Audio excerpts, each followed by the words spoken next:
Yeah, maximum limited touches and that.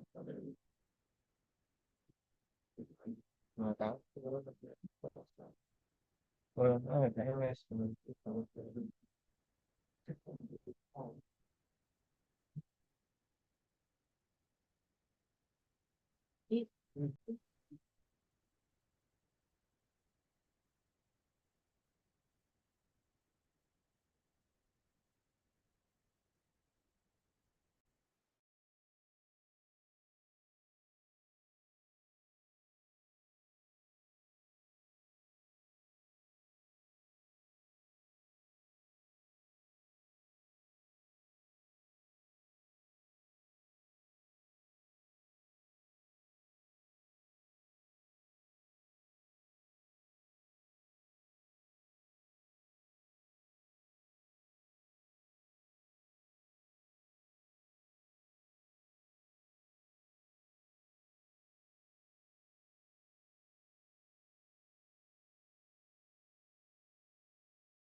Professor, shall we start or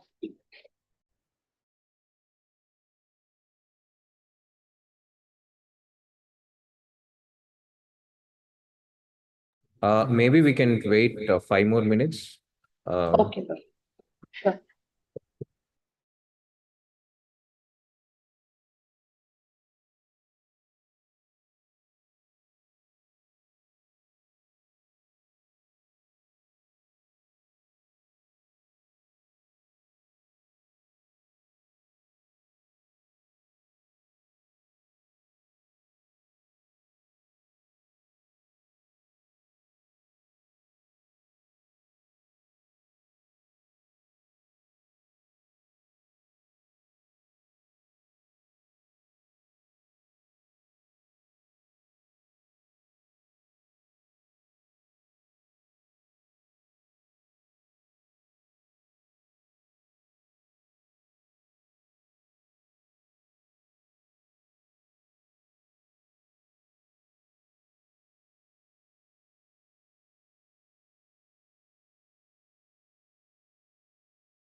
Yeah, we can start. section is not there. Okay, fine. Hey, what is this? Huh? Okay.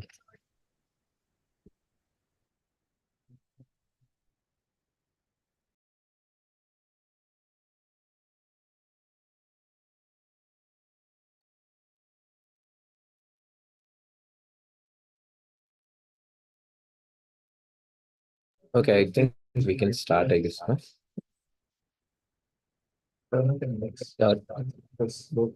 Okay, Professor. Good evening, everyone. It's my pleasure to introduce our speaker for today's talk, Professor Gautam Prabhakaran, an esteemed assistant professor in the Department of Design at the Indian Institute of Technology, Kanpur. He is also the founding head at the Hive Lab, short for Harmony, Interaction and Versatile Exploration, where he leads cutting edge research in the interaction of human computer interaction, music technologies, robotics, and immersive media. Professor Gautam Prabhakaran earned his PhD in HCI from the Indian Institute of Science, Bangalore, and completed his postdoctoral research at University College London with the multisensory device groups. His doctoral and postdoctoral projects delved deeply into multimodal interaction system for automotive, aviation, and smart environment, including gaze-based and haptic interfaces for distraction detection and user assistance. At Hive Lab, some of his most notable projects includes the EdUp experience and Always on AI Companion that integrates high gases, speech, and environmental perception in XR settings. Professor Gautam's research does not stop at software.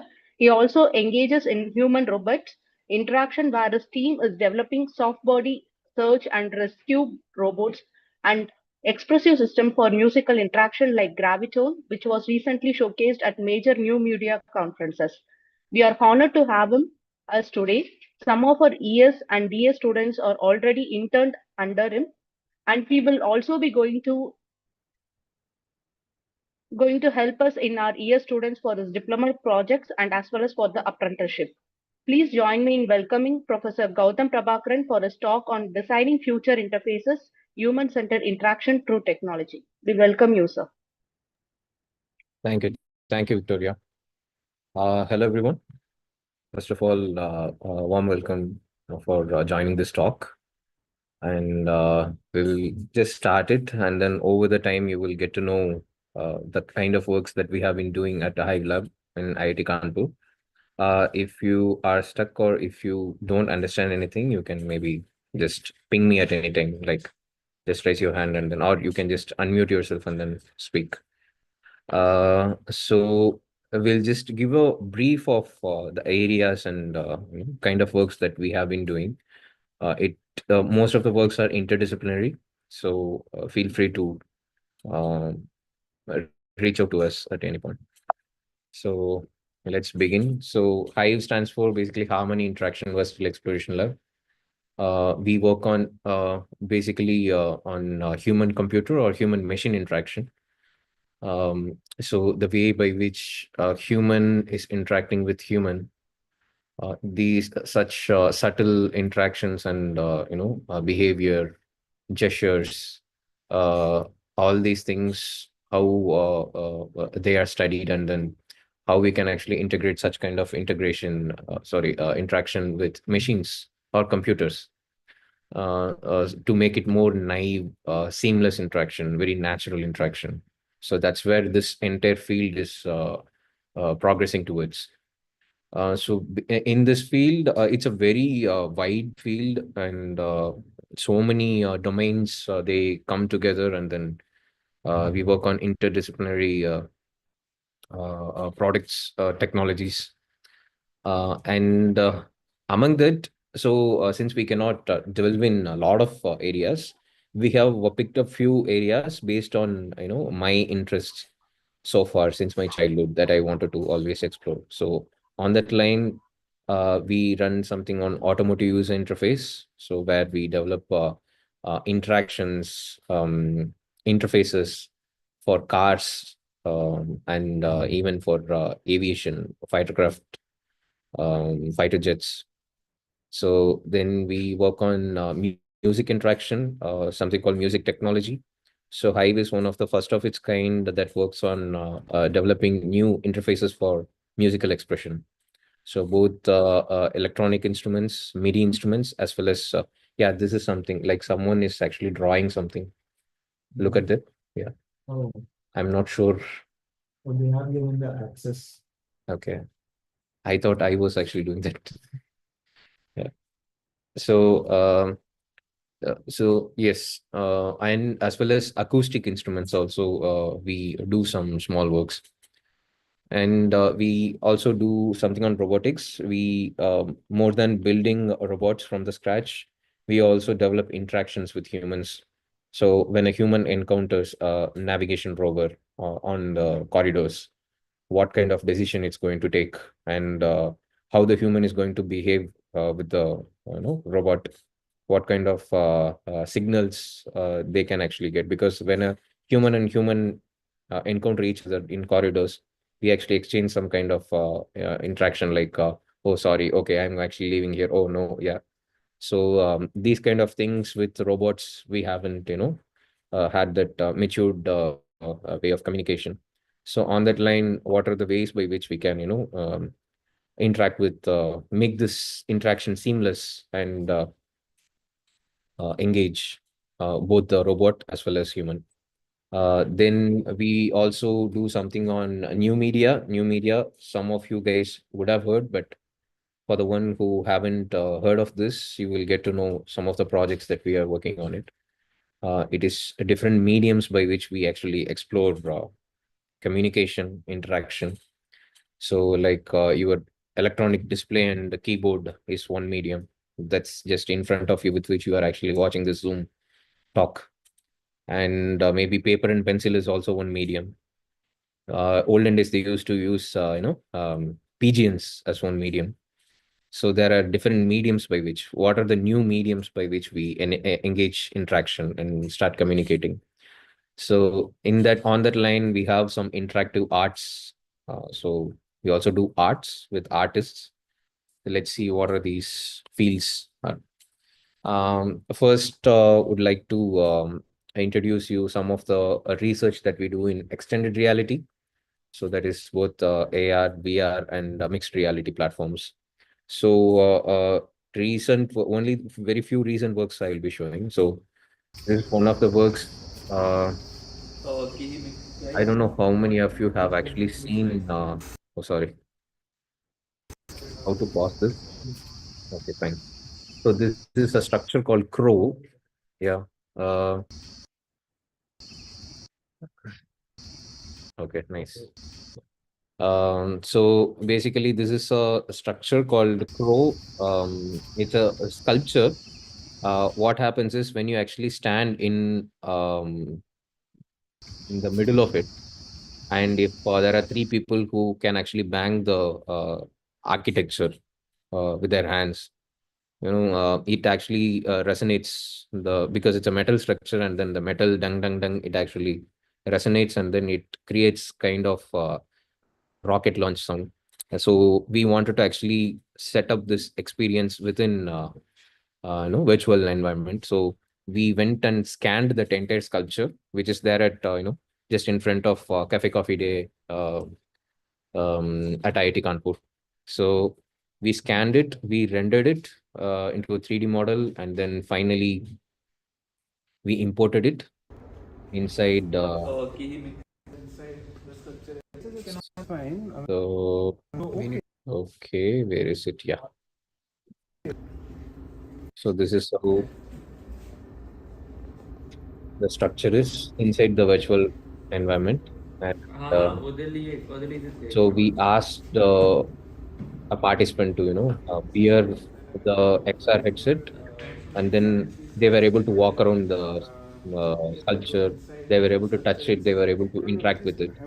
They were even able to listen to that rocket launch sound by Okay, standing no, that is in the that's middle of fine. the What I was trying sculpture. to say was like, I mean, this also has a kind of a transparent.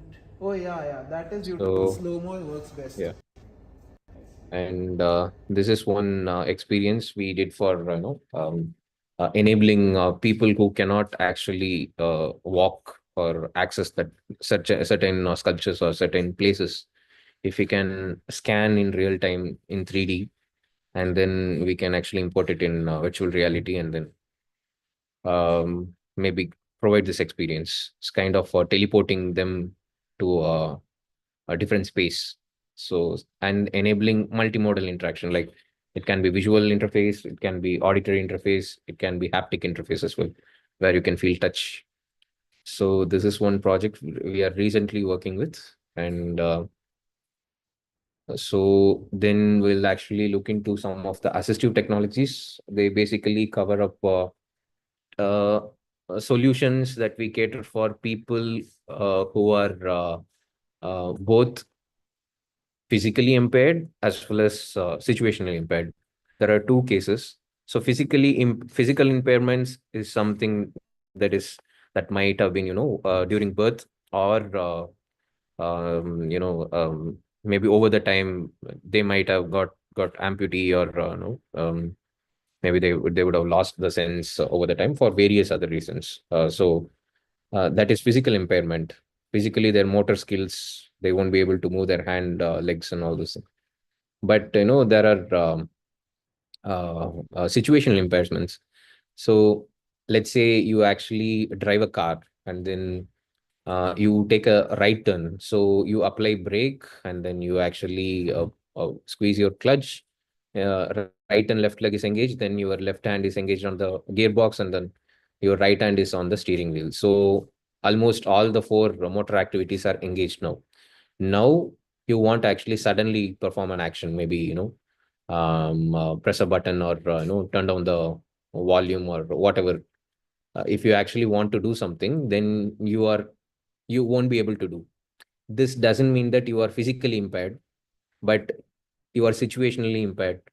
Based on that particular situation, for that duration of time, yes, you are like a physically impaired person.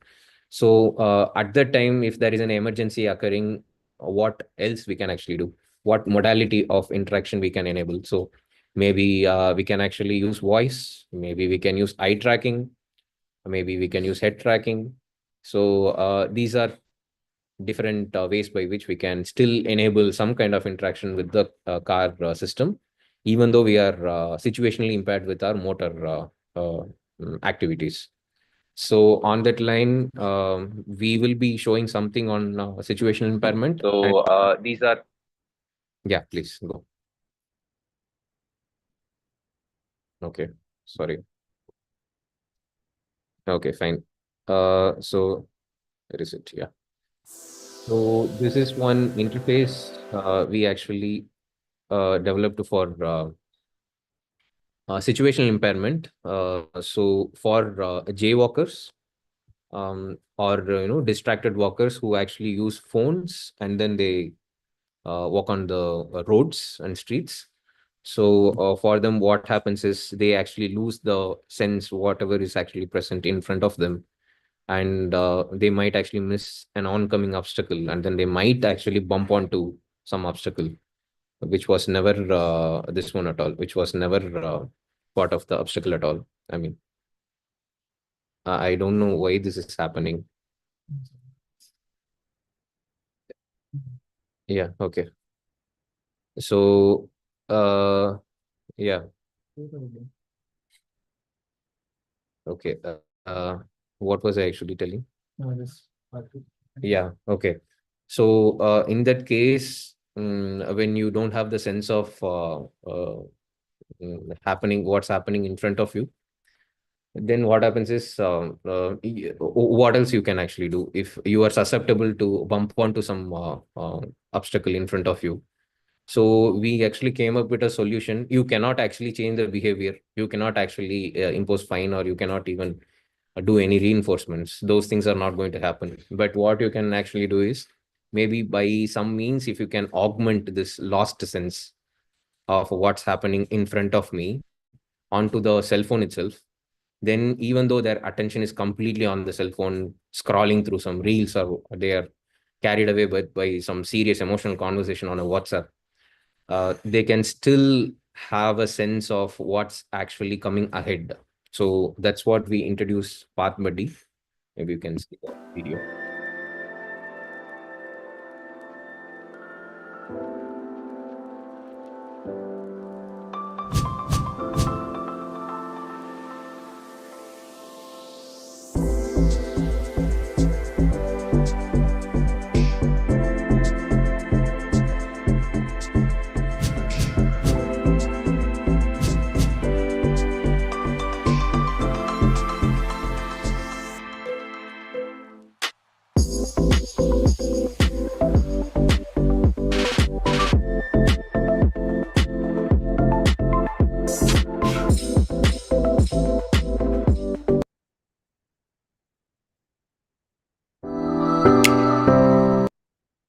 I don't know how to drag the slide bar. Is there any idea how to drag the slide bar? I'm unable to do that.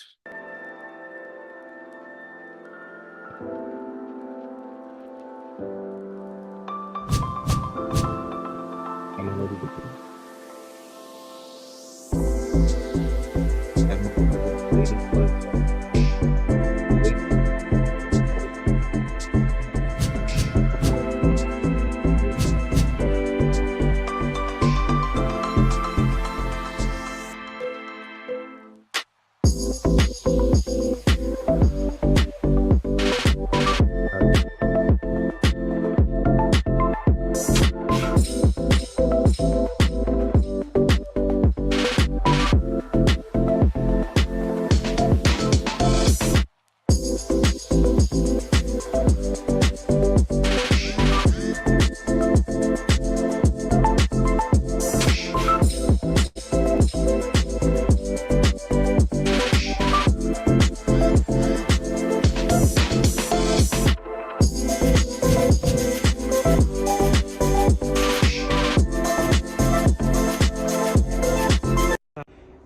try to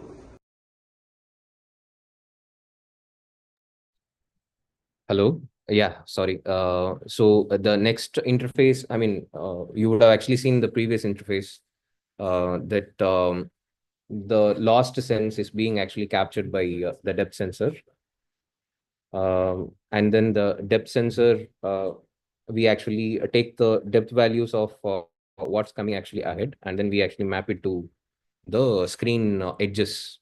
So based on the bleeding of the visuals, people can still figure out, where the obstacle is actually coming from. Is it from left or right or front? And then based on that, they might be able to take a decision to either stop or, nudge, divert their direction to avoid the obstacle. So this is one interface we actually designed. And second interface is for people with once again, it's a situational impairment where, the patients who are admitted in ICU, they won't be able to speak anything. They won't be able to even lift their hands to operate anything. So, such cases, it's because they are always in a ventilator support. When the ventilator is actually, in the support, it gets into their trachea, and then it's completely, they won't be able to use their vocal cords for speaking. In that situation, they're completely conscious, and the doctors, nurses, caretakers, the only way by which they communicate with the patients is like, did you have food? Are you feeling pain? Then patient just blinks the eyes either once or twice. So once is for yes, twice is for no. Just a binary, communication, either yes or no. That's it. So we actually collaborated with a hospital, a multi-specialty hospital, just in at Lucknow, and there we actually worked on an gaze-controlled interface that is using eyes. You can actually select options on the screen, and then it actually calls out for whatever options we actually select. So basically, is it like I have pain, and then maybe it will actually show the human body, and then wherever we actually look at, let's say, chest part, then it actually speaks out chest. The patient has the agency to look at where they want to look, and then let's say if they want water or if they want food or something, they can actually still. So this is one small demo of it. try to select the reposition.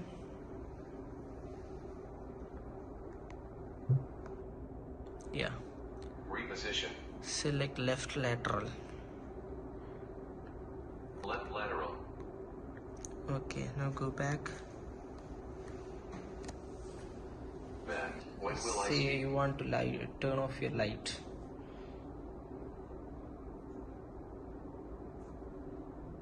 Next.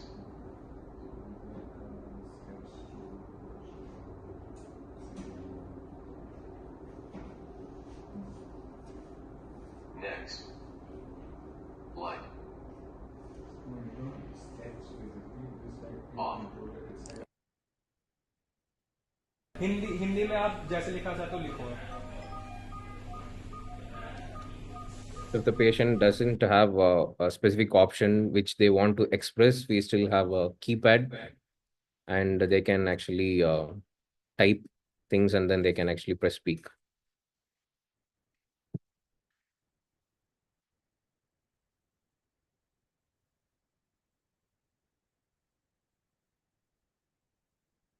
So they are actually typing Raat ke sone something.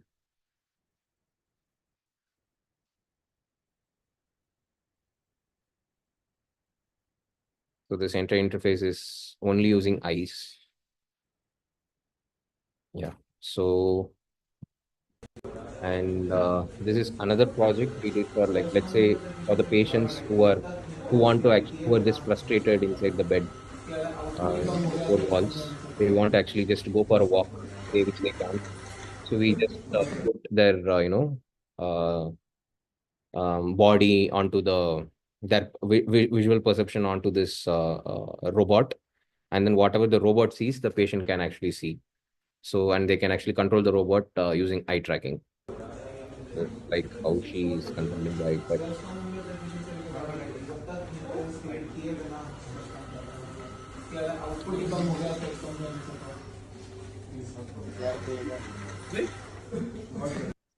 Share করেছে Linux ল্যাবটা, যেটা দেখছিল scope করবো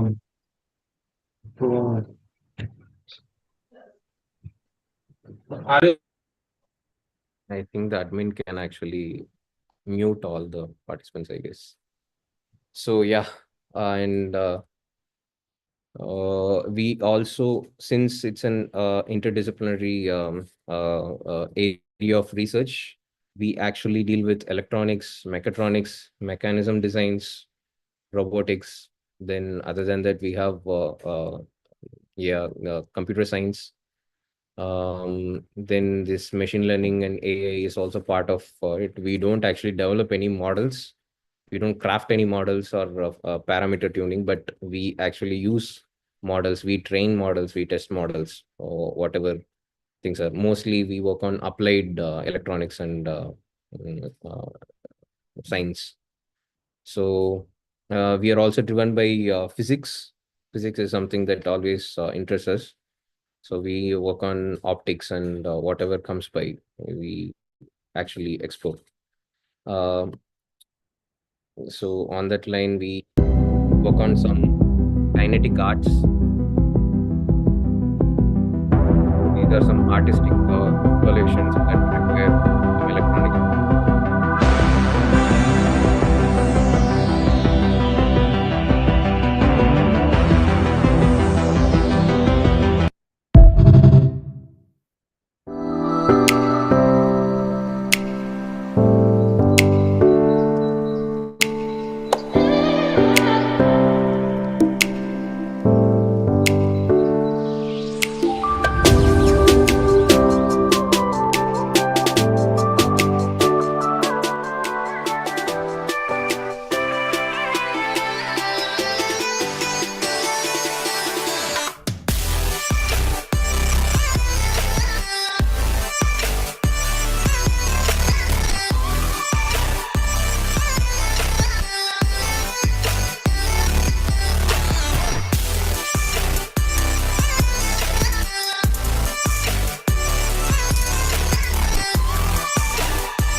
This is one.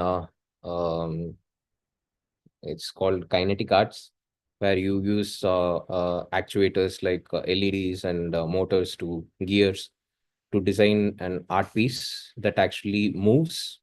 There is a motion involved, and sometimes we also interact with it, like when we touch it actually blooms, and then when we touch it actually shrinks, something like kind of touch me not, or this particular flower that you actually would have seen in Avatar movie. You actually touch and then it actually shrinks. So these kind of experiences we can design with electronics and with some creativity. And so this is a In order lifestyle to product. solve the It's dehydration called and Smart Water related Bottle. health issues, we And ideated the solution of making smart water bottle. Smart Sip Water Bottle has integrated sensors that trigger an LED display to remind you to drink water on timely basis. All the electronics have been integrated in the cap of our bottle. Arduino, DS3231, battery, LRA, distance sensor VL53L0X, a switch, magnetic connector, battery, TTP223. We have also provided magnetic charging for our bottle cap.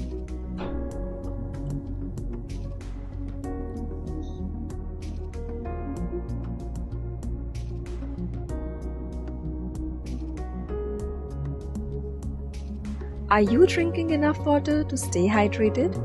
If not, then use our Smart Sip. this is another product that some of our students design. So basically, it just tells the water level, scans the water level, and then it also gives an indicator. So entire circuitry without any help of PCB, they were able to compress all the components into a small space, and then they put it inside a lid of a water bottle. So, and they also filed patents. So all the works we have filed, most of the works we have filed IP, and rest of the works which are like artistic works, we actually have some of the publications in reputed conferences. Uh, okay. So then we have, we'll just give a brief about new media and interactive art. So this is what initially I was explaining about. What are the mediums by which you can interact? So this is one of the installations made by our student Arnav. So in this, he has actually trained some hand gestures. Based on that, he's actually generating uh, these figures that are corresponding to, the gestures. Let's say the wings are like bird, and this particular thing is like giraffe. So we use a model called stable diffusion. Can you ask the admin to mute all the participants? It's easy for the admin to do that. Yeah. And so this is another thing. So basically, in this installation, we actually look into human AI collaboration. So most of you would have actually seen AI agents creating some artworks. So may it be Suno app that actually makes some music for you, composes a song for you, or it can be some other maybe DALI, which actually creates some, or Sora even makes videos, VO makes videos, makes images. So it's where the agency is completely given to the AI to create an art piece. But it also has raised a lot of controversies throughout the globe, where a lot of artists actually were on the street protesting against to we should not encourage these AI to actually create artworks. And then what's the point of real humans in making? So maybe humans can make some use AI as tool to make music, maybe some elements, but not the entire song. So song creation is like part of human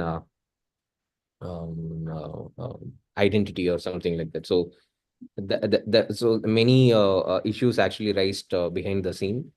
So instead, so we were thinking where this trend can actually lead us to. Maybe what if future humans become cognitively impaired?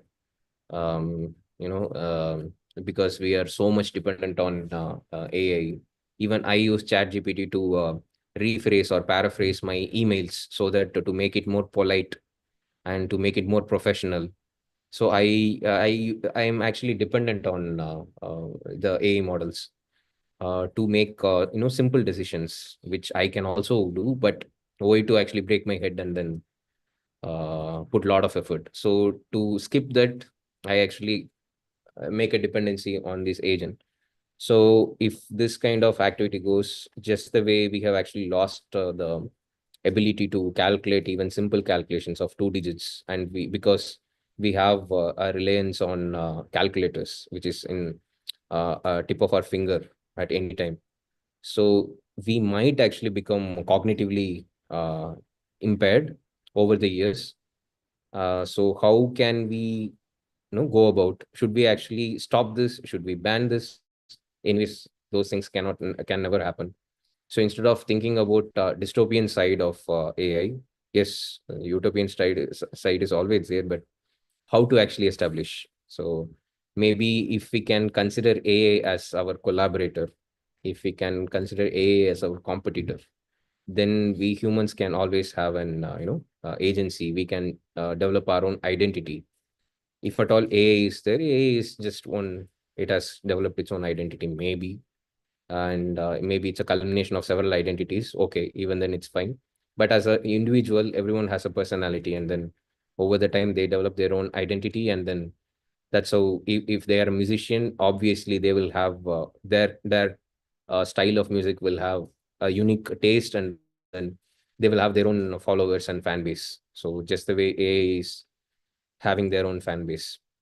So on that line, we started thinking into the human AI collaboration, where humans and AI co-create, like two musicians, they collaboratively compose a song, or two artists, they collaboratively compose a mural or a paint.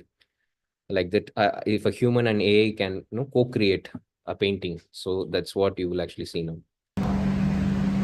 So here, this artist is trying to paint using her hands with brush strokes, but the AI is trying to make use of the brush stroke as well as make some mushrooms out of it.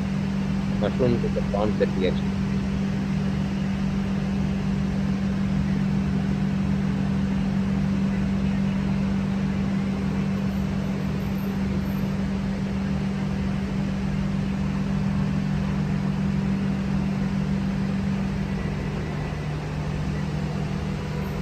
So here, the art piece is always unique, and it's the agency is not completely given to the AI.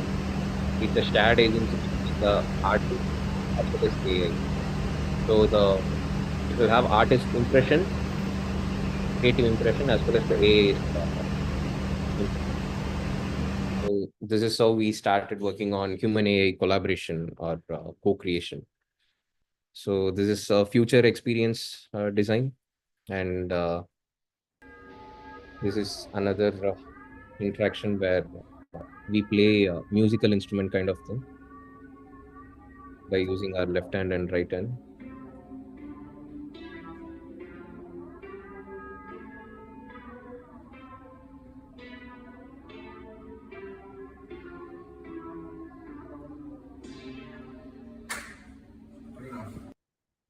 Okay.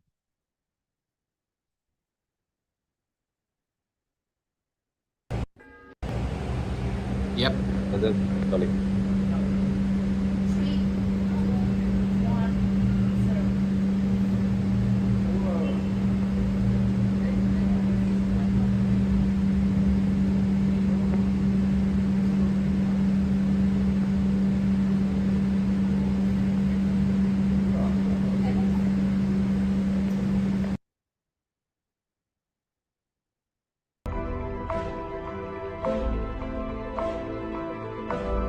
in this work, we use BCI, that is brain computer interface. We actually capture the attention value of each user, and then we ask the participant to focus on a particular red dot on the screen, and the more they pay attention, based on the attention values, they actually, the art, the world in which they are in, it will get immersed into a dream world. And when, as the attention value comes down, they will get back to the reality. So that's the narration of this art piece, so you can actually experience for yourself. This is the real world, and so the left and right bars will actually describe how the attention value.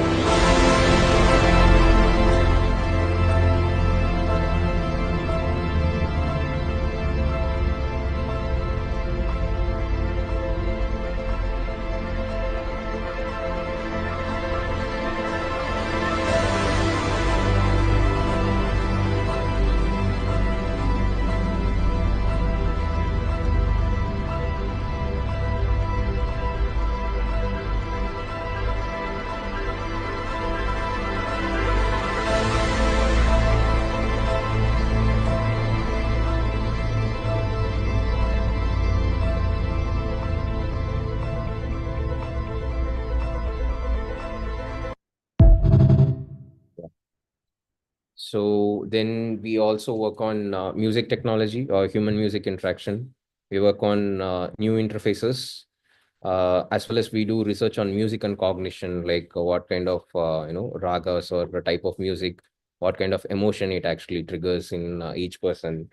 Um, so we'll actually demonstrate some of the interfaces that we developed. So the first one is Gravitone. So it's a gravity well-based interface. I think it would ring some bells for most of you guys. Old school physics. This setup will illustrate, the concept of gravity, space-time continuum.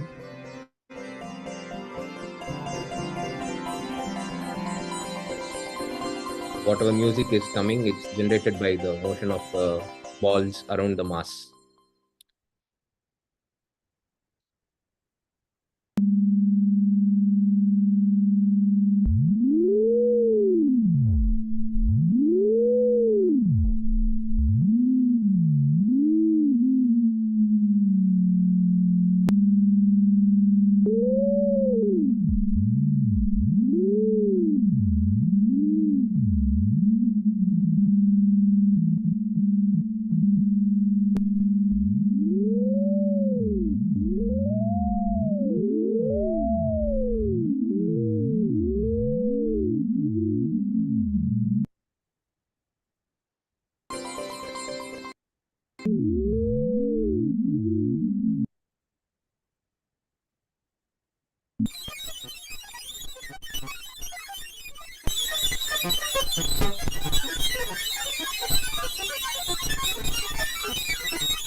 Yeah. So how to start from this particular slide? Present only? Yeah. Okay. Okay, fine.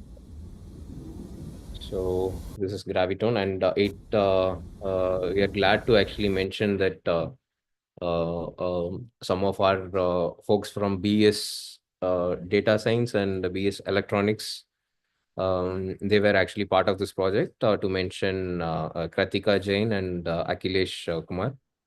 So they both have actually worked in this project, and we are fortunate to have this particular work accepted at NIME 2025 conference, New Interface for Musical Expression, which happened at Canberra in Australia this year. And we were able to go there, and then Kritika actually presented this work across the international community who is actually working on these lines, especially in music technology. So it is a good opportunity for people to network and then establish connections, look out for collaborations in with different universities. And Pratika was actively participating in networking with a lot of people.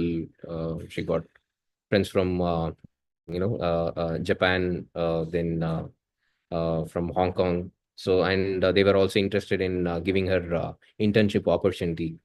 So maybe by next year, Kritika would be flying to Hong Kong or somewhere, hopefully. Or NASA, yeah. She is also in touch with a scientist at, yeah, from Jet Propulsion Lab. There's a scientist whose, colleague was actually participating in this particular conference. So these kind of, we don't know what kind of opportunity might actually open up.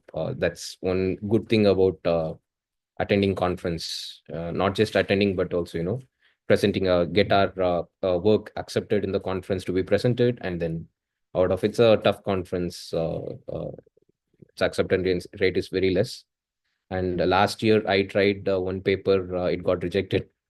So this year, yeah, we were able to crack the conference. So it's yeah, kudos to these guys. It's a wonderful work. And so next work is Tabla glove. So before we see the concept, the idea is some of you guys might not have actually trained in Indian classical music.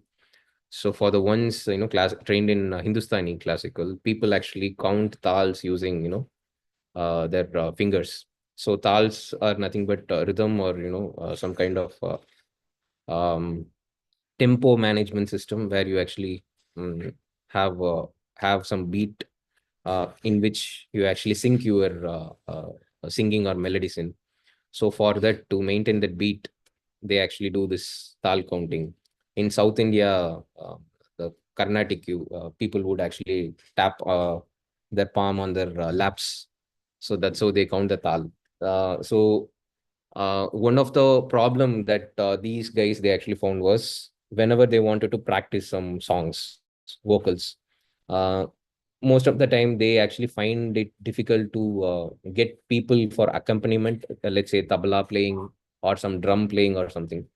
So they were thinking of some kind of intuitive way by which they themselves can play some tabla, because obviously they are not trained in playing tabla as well, and it's very difficult to carry tabla. So if there is any way by which that's how they came up with this concept of anyways they are going to actually count the tals using their fingers. Why can't we map that finger counting pattern directly to beat making in and then map it to tabla or mridangam?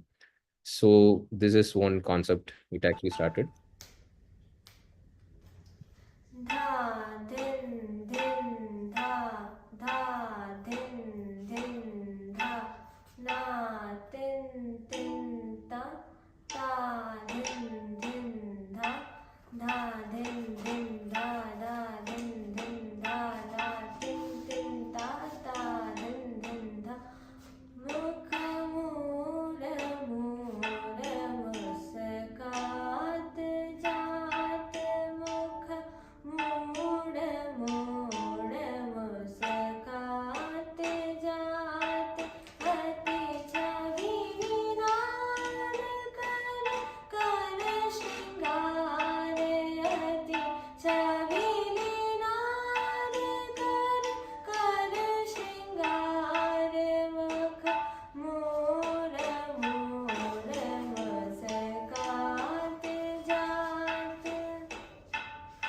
So this particular interface uses contacts that are made with uh, conductive yarn. So there is a wool material that is actually stitched in the glove that actually, when you touch it actually conducts. So that's one main thing. And then they also worked on electronics with which you can wirelessly transmit the MIDI signals. People who have actually been working in music or music production using MIDI controllers, they would actually know the pain of latency, even with a wired connection. But these people managed to bring down the latency to such a very less extent that it's almost negligible. So this product was also both Kritika and Akhilesh were involved in this, and even the path buddy that you actually saw for assistive technology for jaywalking. In that also they are actually involved. So we are actually planning to submit these two papers for CHI, which is a premier conference for human computer interaction. So it's called CHI, Computer Human Interactions Conference. So and the next work is another musical instrument which we actually submitted to UAST, User Interfaces Systems and Technology Conference. And we are glad to tell that it also got accepted for a presentation. So this one is happening at Busan, Korea this year. So it will happen by September. These guys are figuring out how to actually take the visa and then how to get funds to actually travel there. So yeah. So first of all, even though people have funds, their paper won't be accepted.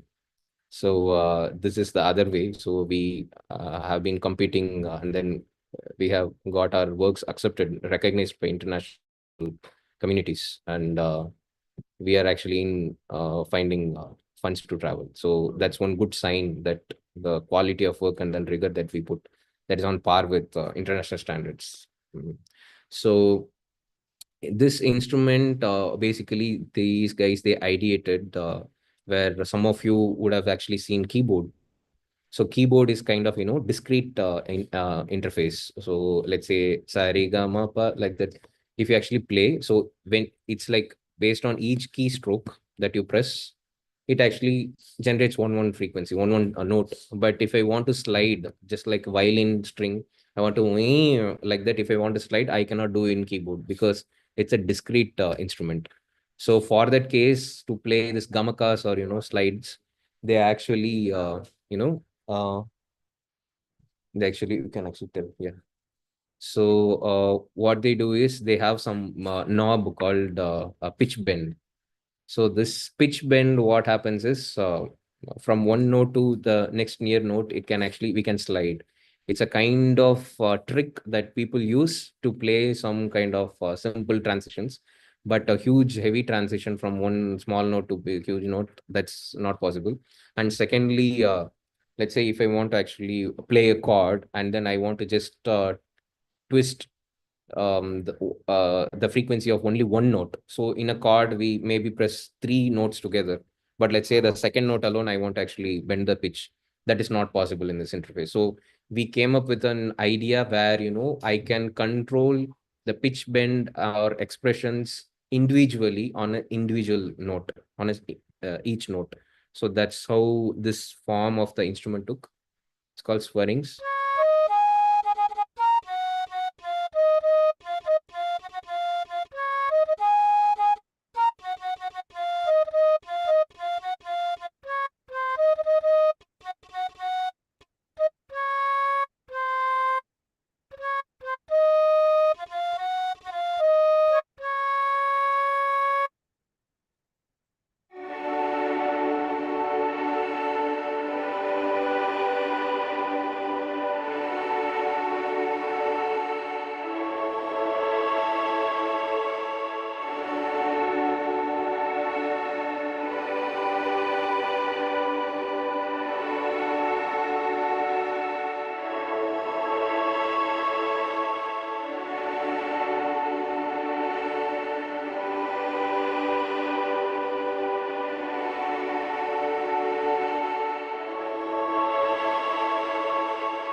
That's how the interface goes. Yeah, and once again, congrats to Kratika and Akhilesh and some of our master students.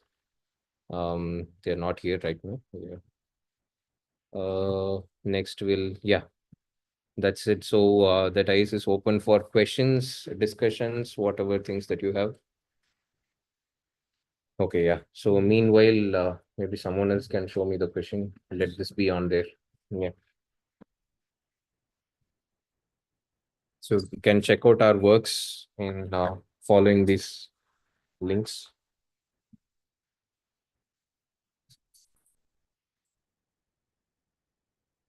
How do you relate the eye gaze to robot speed? Do you use some gestures, increase or decrease speed? Yeah, so this project was done by Arun. Yeah. He's also one of your guys. BS in data science, is it? No, electronics. Okay. So yeah, so there are different methods he tried. So initially, we tried constant acceleration and stop by just looking at all four edges. Let's say top, if I look, then it actually moves forward. Left of the screen, if I actually look, then it moves left, and right, it's right. And then if I look at center, it will stop. That's it. But later on, we also found that maybe if we can adjust the control speed, it would be nice. So he made some interface like grid kind of thing where let's say the image, like let's say if this screen is actually split into some grids, and this region, if I look, it will actually move slow forward. If I look at this region, it will move little fast, but forward direction. And then if I look at this position, it will be stable. It doesn't move, it stops. So likewise, we actually try to control the speed. Like this, we can think of different ideas, but yeah, obviously n number of ideas are there, but ultimately which one to choose, and based on what kind of users that we target this interaction, that actually plays a critical role. So we need to actually collect some data of which interaction or which interface, first of all, if the patients really need the speed control, that is also one question. So because we are catering this experience for patients, but if it is for kids or playful experiences, maybe there are spastic kids who are severely speech and motor impaired, who won't be able to speak, or who won't be able to move their hands. So for such kids who are on wheelchair, it's not a situational impairment. They are not going to get recovered out of it. They don't have any escape to come out of that situation. So they are living with it, and then they are happy about it. So on that line, if we want to actually because they won't be able to play video games just the way people with motor actions they actually do. So for in such cases, if we want to cater for like such experiences where we play engage them in playing a game, or engage them in controlling an RC car using eye tracking, then it makes sense. Speed control and all those things we can do. But on a hospital setup, it doesn't make much sense, because there limited speed would actually be a thing for for safety and other reasons.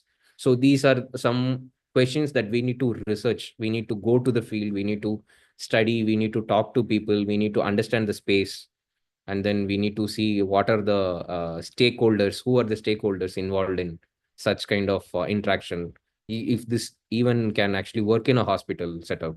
So many things are there. Yeah. And I don't know, hope it actually answered your question, and how it will help us in real world hand dance. Okay, so as I told you, I gave some what to say, uh, some projects that I actually showed you, which actually had something called need. Okay, so need or requirement based. So basically in design field, we do two things. One is we actually look for need of a particular or a requirement of a particular user group, and then we find the pain area where they actually find difficulty in performing some task, or they might not even know that they are actually suffering all these days, but they might not be be able to show their frustration, but they know that but it's a designer's role to actually intervene in their experience with a product or with some task, and then see, okay, this is where they are actually suffering, and they are not able to find that even they are even suffering from this. So such kind of interaction limitations we actually find, and then we cater some solution to solve that problem. So problem finding itself is a big challenge. Okay, so for that case, yeah, that is one procedure. That is one process, a design process. The other side is creative side, where you cannot actually design creative elements. Let's say this kind of artistic experience by constraining yourself into some kind of need or requirement. Uh, it's just, let's say, if an artist is actually doing a painting, maybe most of you guys would have done painting long back or even now continuing, or people, you guys would be dancing, you guys would be singing, making music or listening to music. What is the purpose of it? What is the application of it? So it wouldn't actually make sense. It's like, it's an experience, and we love the experience. Many people, they like certain experiences. Even music, not one particular music is liked by everyone. Let's say what Kritika likes, I might not like. So this is on, it's a subjective experience. But yeah, at the same time, when she gets into listens to certain music, she gets into that state where she is completely into that. So everyone would have felt that kind of thing, no? So you get engaged, you feel relaxed, or if you want to get agitated, if you want to throw your frustrations, you listen to, some people listen to metal or hard rock and all these things. So it I mean, so the application is kind of therapeutic, but the musicians, A.R. Rahman, didn't compose that music for therapy sessions for you. Maybe it has, you have found a use case for that. You have been relaxing, but it doesn't mean that the designer or the artist actually created that particular artwork with an intention. So this is another side of design process, where you don't constrain yourself with any need or application, where you totally go nuts and then do some crazy work. Okay, that's like freedom of expression. You don't constrain any of your expression, you just go wild and then just do some thing that actually comes, it flows into your body, and then it comes out of no different actions, what your body does. So that is the making of artwork, and that's how creativity actually flows. So when you, but in need based design process, you actually try to work with a lot of constraints. Even artists, they work with constraints, exactly, because as I told you, I want to actually do some frequency slide. I am able to do with violin, because it's a single string, I can slide it. But in keyboard, I won't be able to do. So that's another constraint for a musician to make a music. So, but that's not the only thing. So this is broad things. So on creative arts or arts installations, we don't look for any applications. But another a good thing about is, so these artworks actually, when we put up for display, then it invokes a lot of different emotions or behaviors in each individual, right? That's what artists actually want. So it might actually give you a good experience, or it might give you a bad experience. So that experience is something these people sell. Okay. So that is the commodity. Experience is the commodity. It's not about any particular problem solving, or reducing effort to do some action, or reducing cost of affording some particular gadget or doing something. So here, this is experience is something that we actually consider as a commodity for artworks. It can be easily transferred into tasks. Yeah, this task is something. Yeah. So when you guys with the tech minds, you actually experience these kind of artworks. Obviously, we also do tech arts, the artwork that actually involves technology. So the moment you actually encounter, when you interact with these kind of pieces, and then you see that these kind of things work, and then they move, and then, yeah, it's beautiful experience. But at the same time, it invokes a lot of thoughts in you. That is one thing that we actually target out of these kind of interactive arts installations. an electronics engineer would actually ask, how does it actually track? How does it sense? What sensor do you use? Then we tell that we use a Kinetic sensor to actually track the body. But then the computer science guy will ask, okay, actually, you are doing this. How does it actually track? How does it actually actuate? It is detecting your face, and then only your face action is moving. So then we'll tell, yeah, we are using face estimation. We are doing posture tracking. We use media pipe for that and all those things. So it will actually, then they will actually come up, oh, okay, so you can do pose estimation. So can I actually use the same algorithm for, maybe gait analysis or bad pose, good pose estimation for maybe sitting, or maybe people who are working in factories in mundane activities? Maybe can I actually use them for identifying bad postures and then correct them? So these are some ideas that will actually invoke via, it will actually be, it will come out of your thought process. So this kind of experiences and displays will also, it's up to you to actually think of where and all we can actually use this potential application. So it's need not be the artist's intention to, this one. Always think about applications, because it's a completely creative thing. But obviously, the outsiders can always think about where we can use these kind of technologies. Yes. So yeah, I think session, yeah.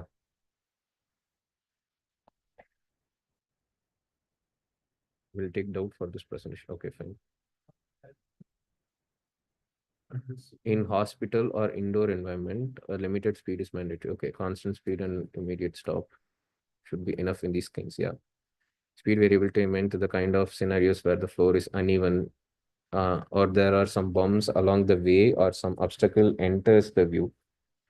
Even here, the limited speed should be adjusted. Yes, yes, yes. Yeah, definitely. Yeah, those things will have to actually be mindful. These kind of questions and fear fallback mechanism do come on the specific requirements. Normally, should we worry on these kind of questions? We are trying to research, and yes, definitely, yeah, we'll have to. That's why this is part of the complete research.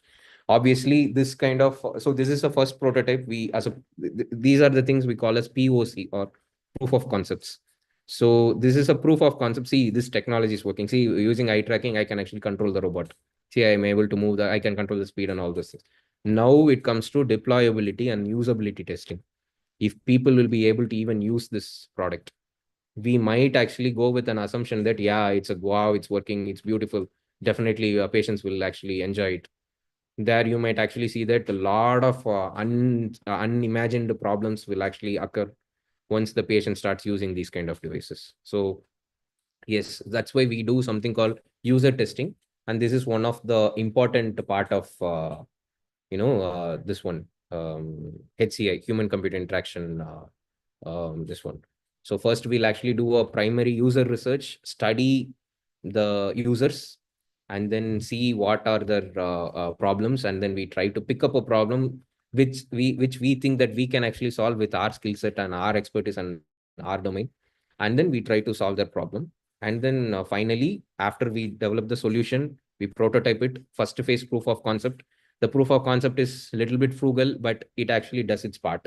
But if then we actually take it to the user group, and then we ask them to use it, and then see after testing if it is working properly or not.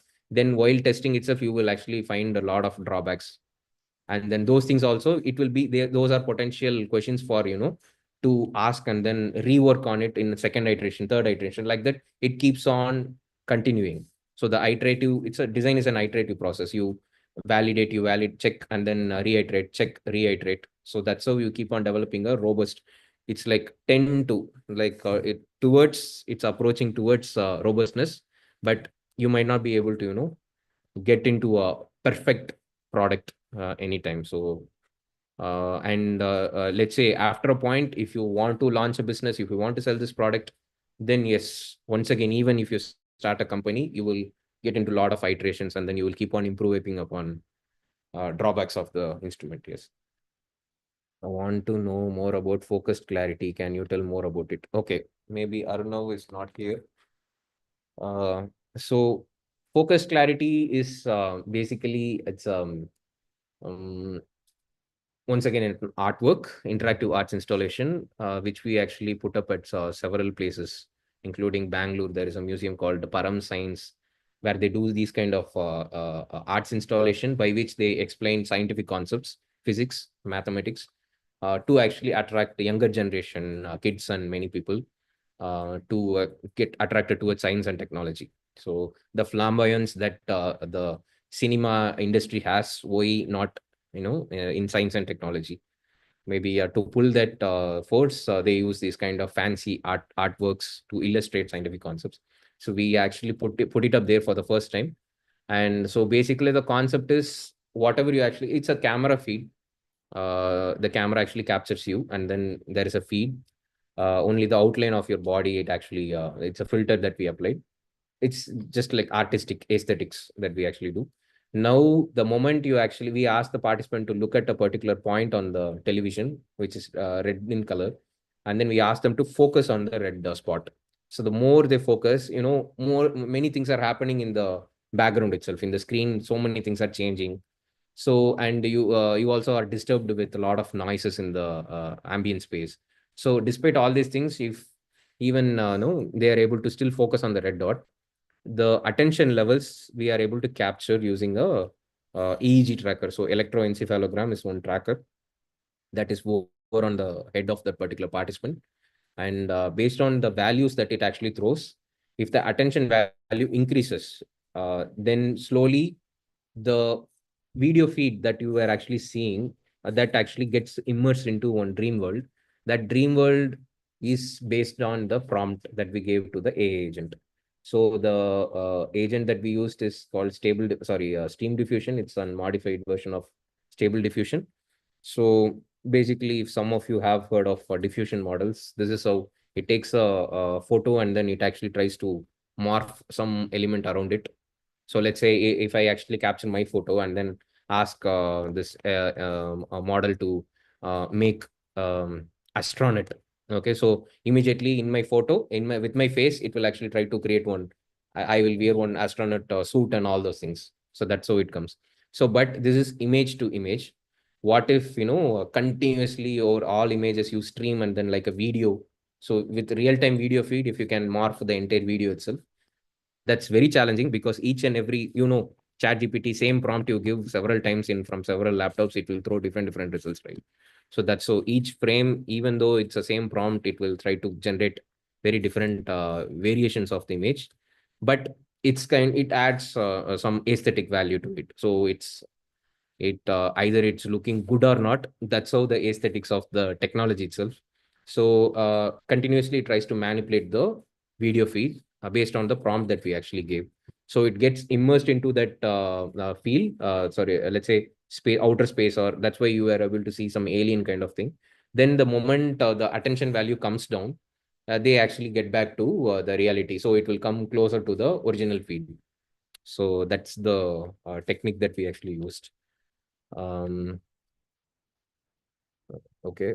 Is OpenCV type of softwares are used for computer vision, especially for eye tracking using grids?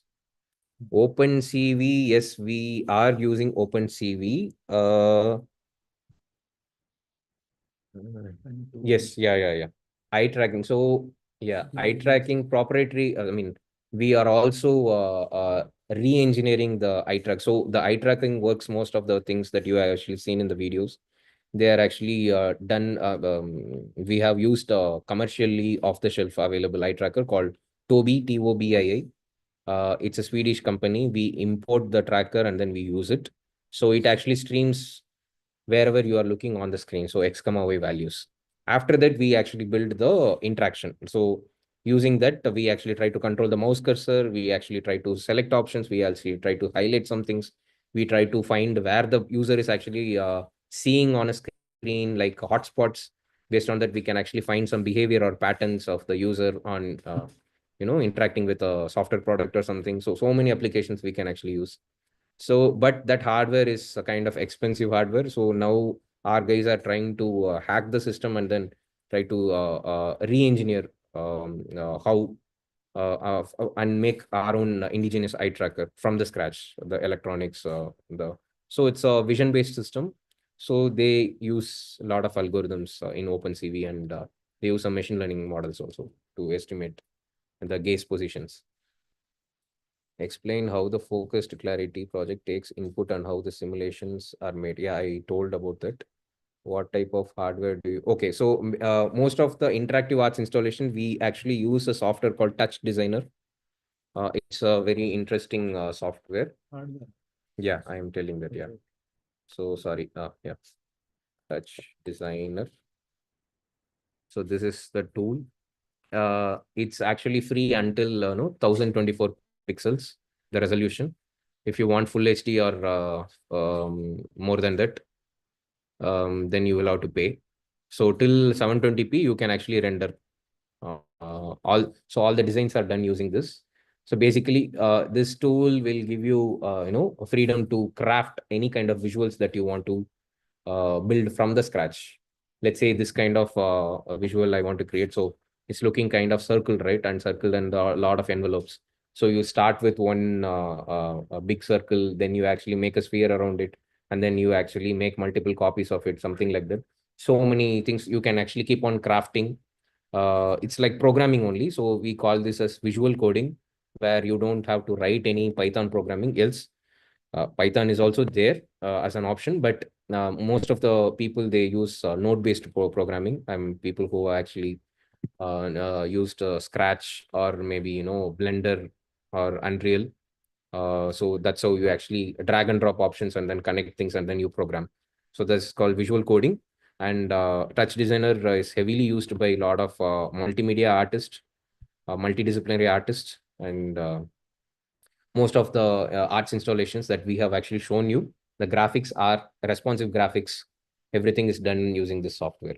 Hardware is we use a sensor called Kinect. Kinect is an outdated sensor.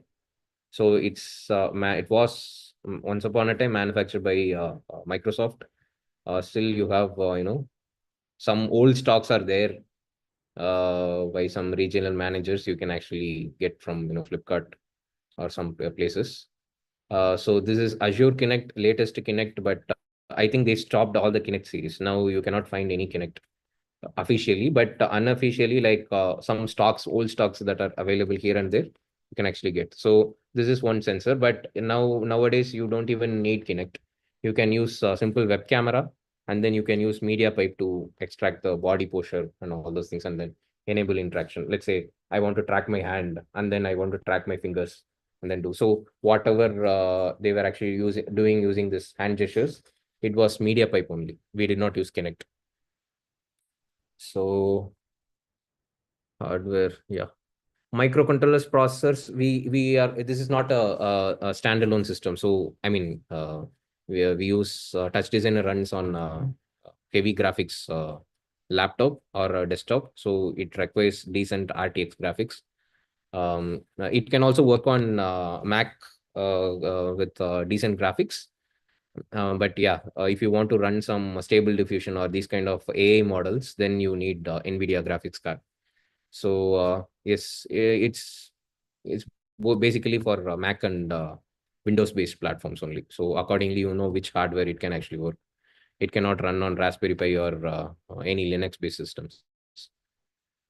But yeah, we do other like Path Buddies and Android-based system. Then eye tracker right now we are using that we are developing using Raspberry Pi.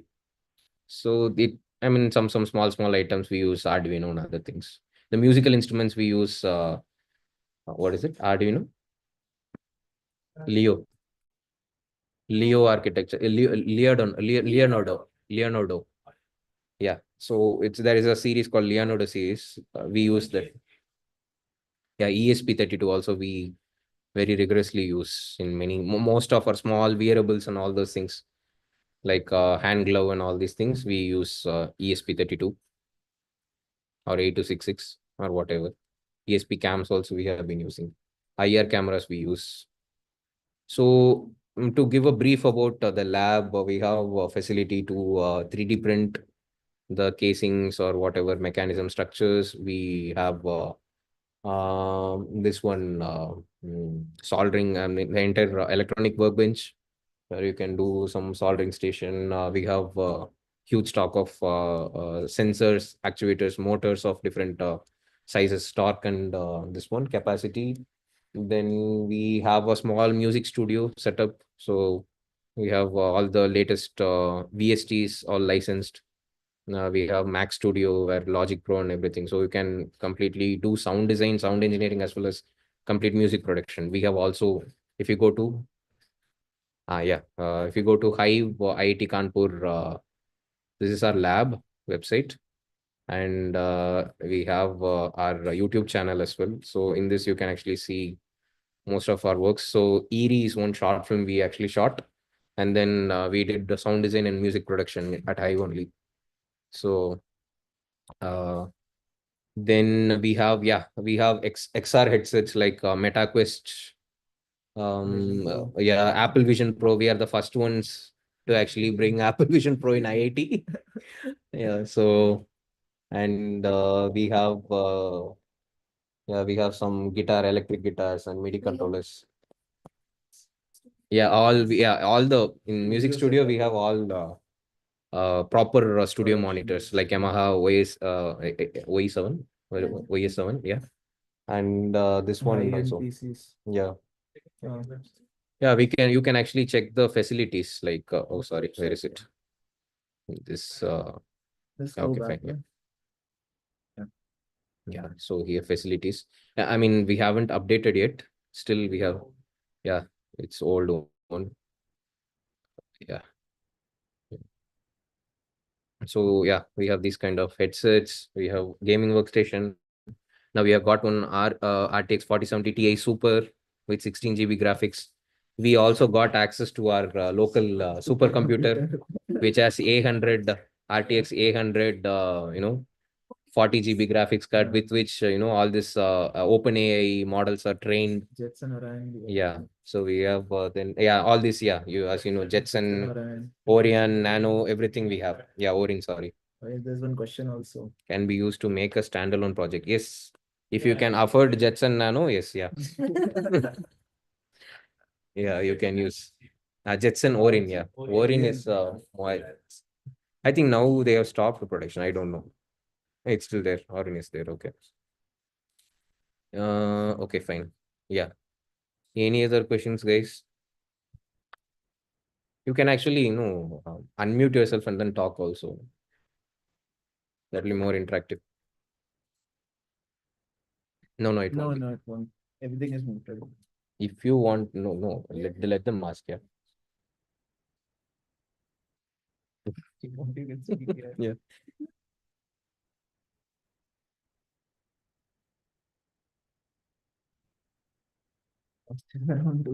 Yeah, yes. Yeah, Jetson Orin is little costly. But I am based on capacity, you can always make it. Yeah. What type of project that you want to actually work? It depends. We have EEG trackers, we have full body motion trackers, we have this OptiTrack system. So it's a 8 camera setup. So I don't know if we have track. I think you guys would have actually seen this kind of motion capture system where we actually place some body markers like this. We place markers on our body, and then we actually track the body movements. Yeah. So basically, this is how your Avatar movie, Endiran 2.0 movie, and all was actually shot using these kind of camera setup. Like they use 20 camera, 40 camera setup. We are not that rich, so we got at least some 40 lakh setup. Yeah, 8 camera setup we got. Yeah, basically these are very expensive. They go in crores. But yeah, see, this is kind of moments with very high precision you can actually capture. But only thing is, it's an indoor setup, and then you will have to wear this kind of suit, or you can place your marker, stick on your skin, and yeah, these kind of things you can actually do. And that is one thing. And yeah, for sound design, we have stuff. We have some robotic arms like Dubot Magician, Reactor X. Then yeah, we have turtle bots. We have standard and light both. Burger also we have. And then yeah, 3D printers, tablets. Ask questions. Yeah, ask questions. They are not asking anything. I think we can wrap up then. 7:30. It's 7:30 around. Yeah. We can wrap up. Okay, cool. Cost is around 2 lakhs. Yeah, I mean, what type of type? project should we start initially? It depends. It depends on your interest, which domain you are from. Are you electronics or data science?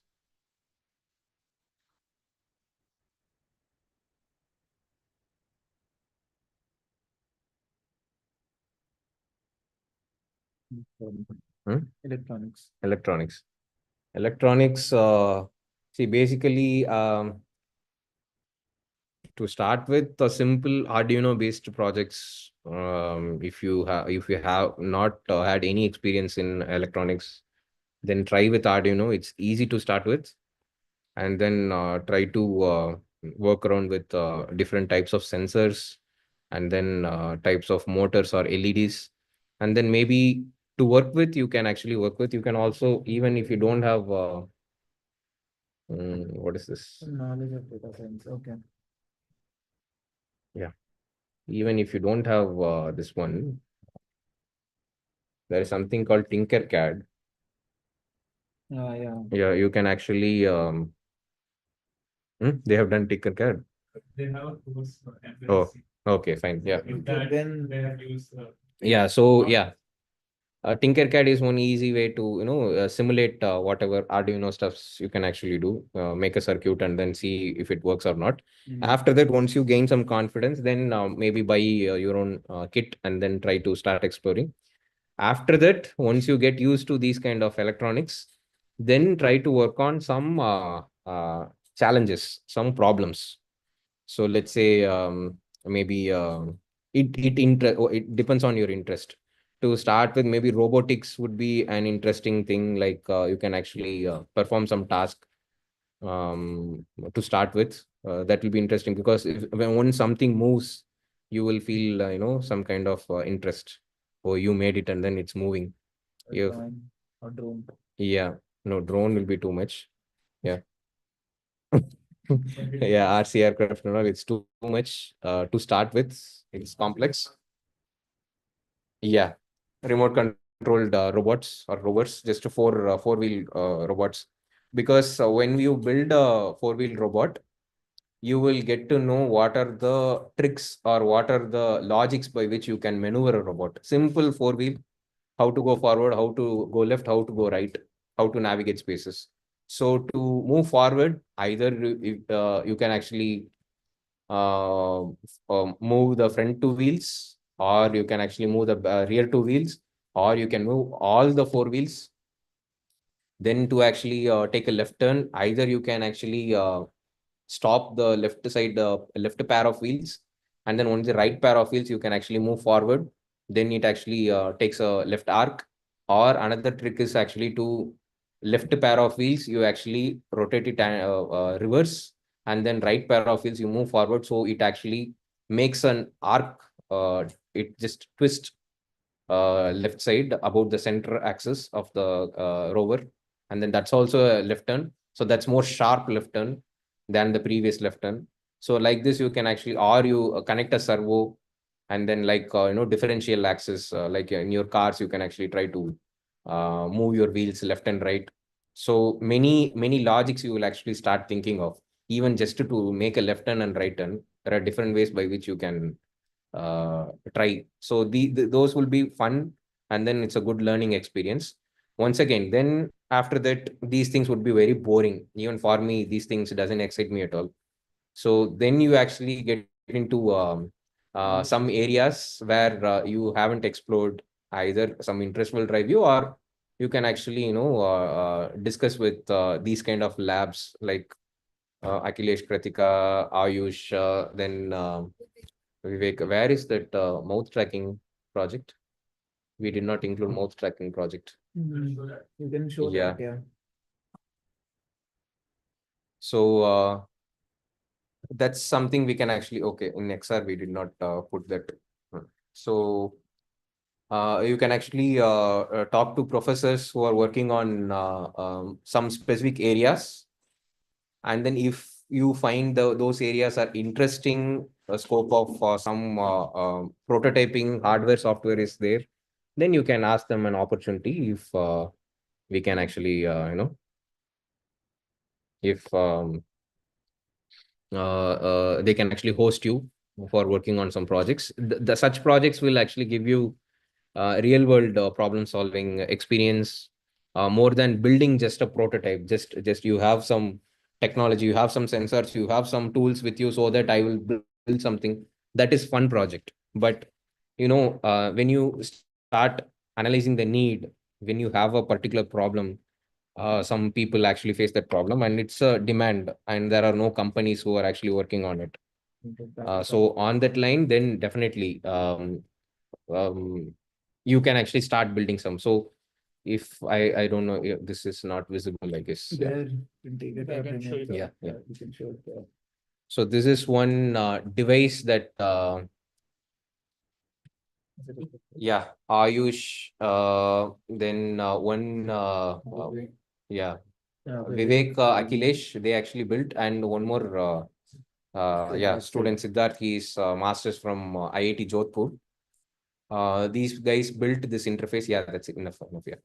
So basically, this is a mouth tracking device using camera setup and using IR setup.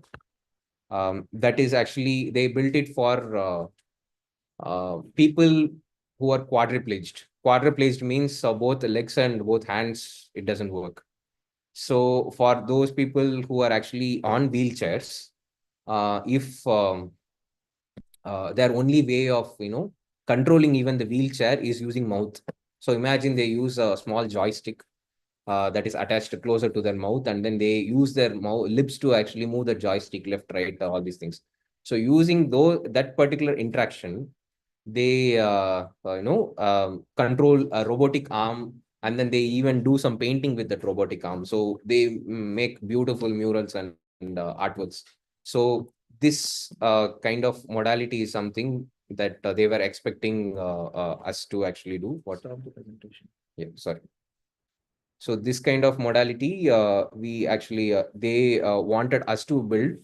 So using mouth, if they can actually navigate into XR. So when this XR technologies came, like MetaQuest, Apple Vision Pro, all these headsets, when we actually gave these people to experience, I mean, it's very bad and the route to actually give such kind of experience, because we think that, yeah, they will love it. But actually, these companies, they did not think anything about accessibility. So basically, the only way by which, if some of you who would have actually used XR headsets, the only way by which you can navigate inside virtual reality space is using two things. One is you can literally walk, but let's say you have a small room, you cannot keep on walking, even though your virtual reality environment is infinite space.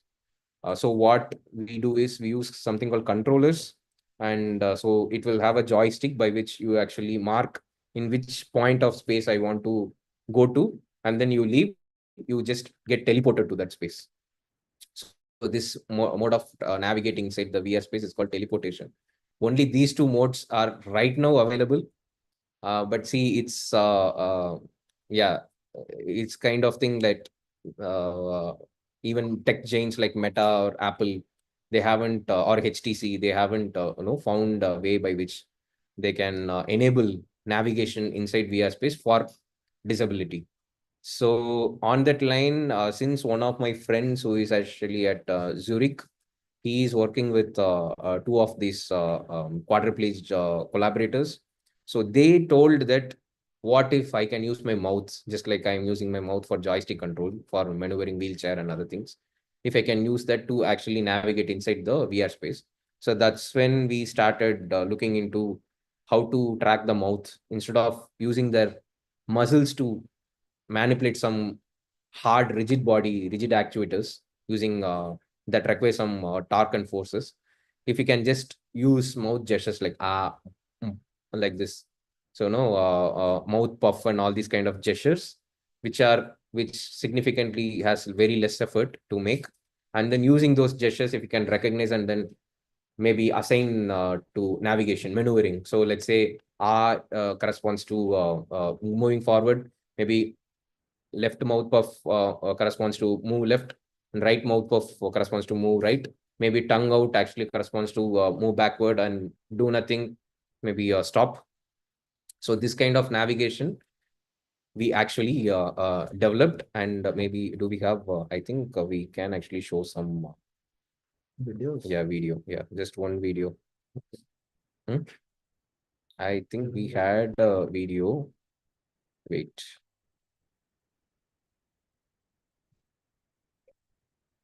Yeah, mouth control. Yes. So I will share this.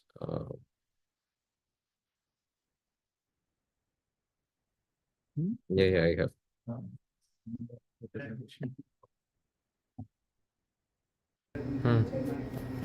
अब रुक जा, जब game चालू होगी game चालू। हाँ, अब navigate कर आगे जाना चाहिए, ऑब्स्टेकल कोर्स बॉल को touch Mouth of left and right to turn left and right.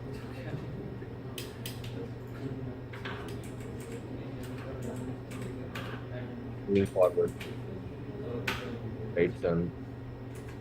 So we made a small game to test this interface. If people are able to navigate and then don't get hit, but go reach a point and then come back. Yeah.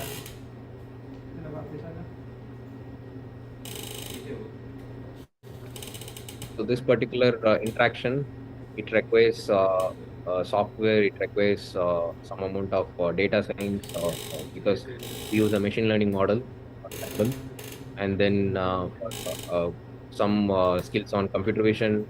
Then hardware is completely, lot of work has actually happened from electronics, wiring, soldering, PCB design, then to case design. Case design, now you can see it's like 10th or 12th iteration.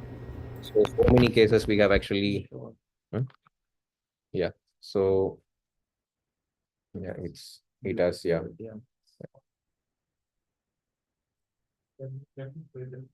Yeah. How to remove the filter. Blur my background. Yeah, yes. So this has a particular aesthetic as well. So okay, I think why it got removed. What? Okay. This fellow. Okay. Now, so this can also be, retracted. It can be folded, and then we can actually remove, huh? Yeah, so What? like this, yeah. So this is the setup. This is the headset, and this is the setup. So this will be like, it's like foldable. I'm just scared if it will break. Because I will have to actually submit it to, give it to some person. Okay, fine, yeah. So it's retractable, and wires, so they will actually pin it nicely. No, it's a ESP32 cam.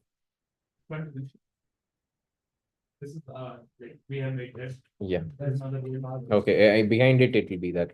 This is the charging module. charging with the LED controller.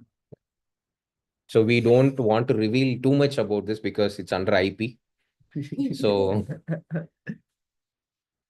yeah, so this one we actually made it for people with this quadripleged motor disability.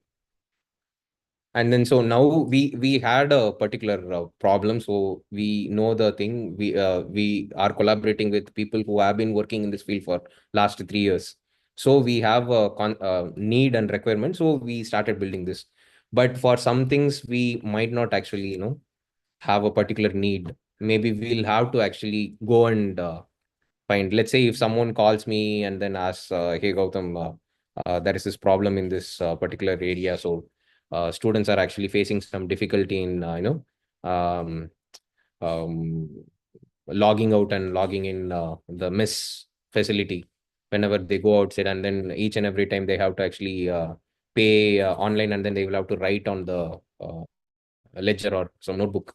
So it's getting a little messy, and then the people are not able to have a track of how many non-veg booking, how many veg booking are actually happening. It's a complete mess. So these are the problems that MES committee or the dean of student affairs, they actually approach me with. Now we'll know that, okay, there are some problems. This is a big problem. Now we should not assume that, okay, anyways, for this, okay, I'm going to make a software. Maybe I will optimize this. Like this, I cannot do. That's a very bad approach. They have approached us. So next quarter, we'll set up a team and then we'll go directly. We just observe what's happening in the counter. We'll see how the students are coming and then interacting with the system or with the coupon, the counter man, and then how the counter guy is actually interacting with the machine and then making the bills. We'll observe all the things and then we'll try to find the pain points from the counter guy side as well as the student side. So then after this is like, observing and then journaling the things. Then based on some analysis, we'll sit and then analyze, okay, these are the problems that are very critical.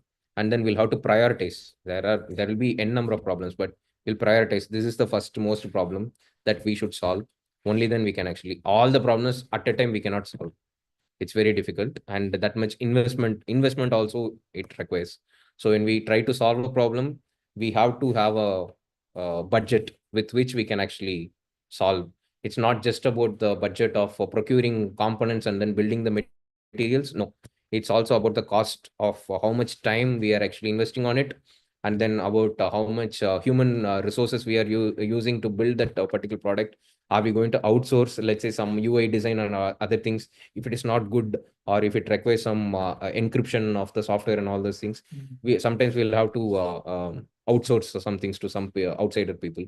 So how much charge they will actually do? 5,000, 10,000 rupees, or some people even ask 2 lakh rupees. So all these things we'll have to frame the budget, and then we'll have to try to write a proposal to the team. Okay, this is what you approached us. Now we actually did a pilot study, we did a research, we observed and then saw that these are the problems.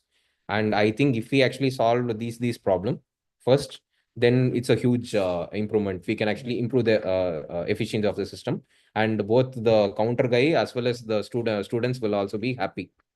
Okay, we can try. So that's how we approach. We write a proposal for doing this. This is the way by which we start, and then these are the components that we need: technical requirements, then space requirements, budget requirement, bill of materials. We'll all actually propose. We'll write for this much. So to build this, we need this much budget, and then we pitch into the committee, and then the institute tries to scrutinize, and then they set up a list of members, panel members of different experts, some mostly faculties, and then they actually see, okay, if this is if this proposal is making sense.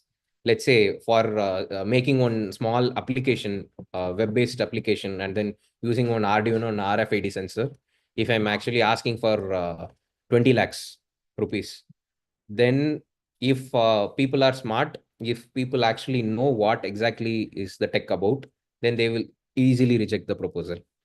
He's actually bluffing. 20 lakhs is too much for this. Okay. But at the same time, if the proposal has some other like elements of AI, then it actually requires a CPU or GPU or some this kind, and that actually the hardware itself is 2 lakhs. So and over that we need some research assistants or interns who I will have to pay for, at least 6 months to 8 months. Then their budget, let's say 20,000, 30,000 into like that, I make, and then I make a proposal of, let's say 6 lakhs to 8 lakhs. Then there is more chance of, getting the proposal accepted, and then they fund us.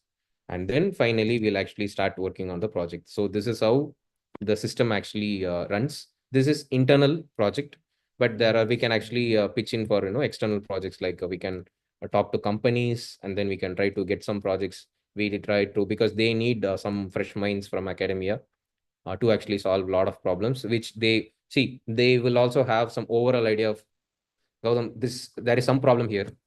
Because of this, that is happening, and then maybe my in my conveyor belt, the defects are more always, or sometimes, even the humans are not able to find the defects in the manufacturing process. So we know that there is a problem, but we don't know where the problem is. So problem definition, problem understanding, problem finding itself will take several months sometimes. For that itself, we'll have to go do a lot of research. We'll have to go observe. We'll have to collect data. and then maybe their sensor data as well as our observational data. We'll have to sometimes record videos and then see where is it a human error that is actually happening in one point in the entire chain, or is it the machine error, or is it some other reason? So many things are there. Or is it human machine interaction problem? Because of the interaction, it's not human error, it's not machine error, then what? When they try to interact with each other, somewhere some glitch is actually happening. It's behavior problem, it's a cultural problem, it's a psychology problem, many things might happen. Okay, so let's say simple example is like the waste bins or dust bins. So you can actually see most of the dustbins are clean in UK and some of the other countries. But our most areas in our country, they're very shabby, and that's one of the reasons. Like, they have a culture of habit of touching the dustbin. They don't feel disgust in touching the dustbin, waste bin. So even something spills or something, they actually take a tissue and then they just clean it and then put it inside. So they never spill, first of all. If at all any spilling is happening, they don't feel disgusting in touching the waste bins. But in our country, we feel disgust even touching our own house dustbin. Even it's a dry waste dustbin, not even wet waste. So that is a cultural or behavioral thing, that over the years we think that, okay, by touching the dustbin, we'll actually maybe contaminate ourselves with some germs or something. So these are some things that causes some issues in industries and several workflows. So identifying where the problem is it with the machine, or is it with a human, or is it with when human and machine try to interact in the interface itself, some problem is there.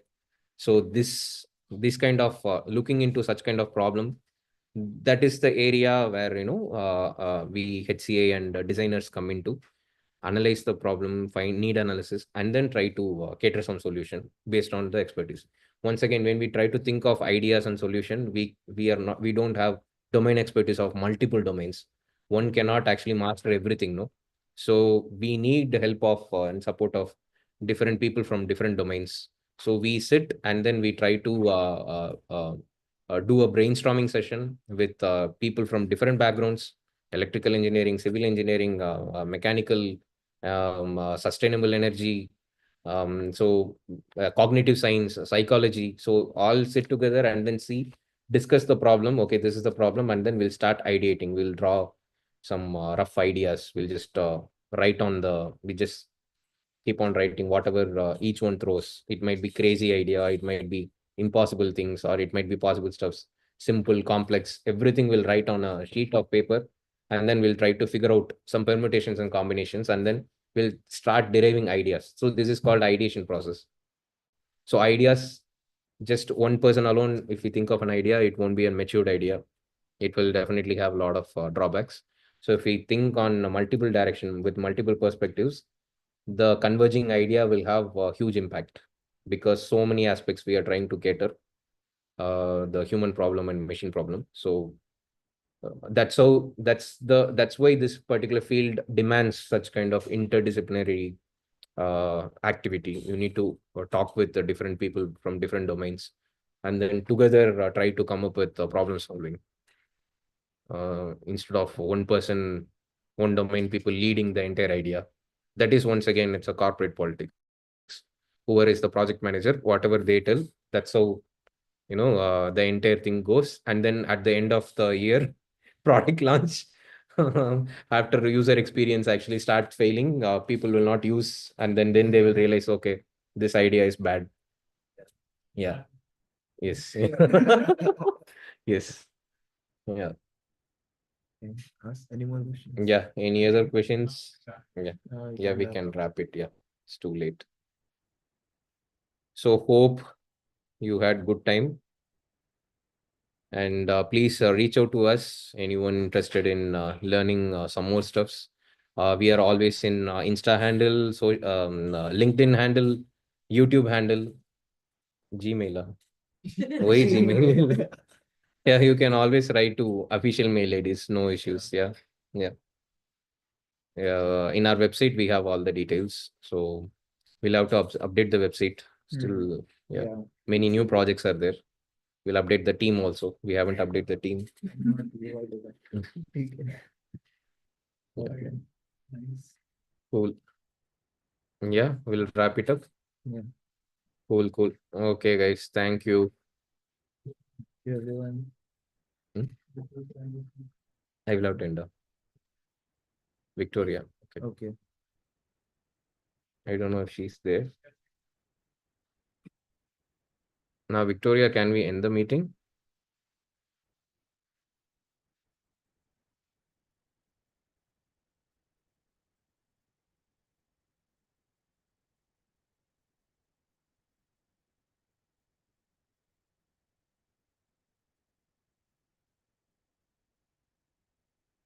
Hmm?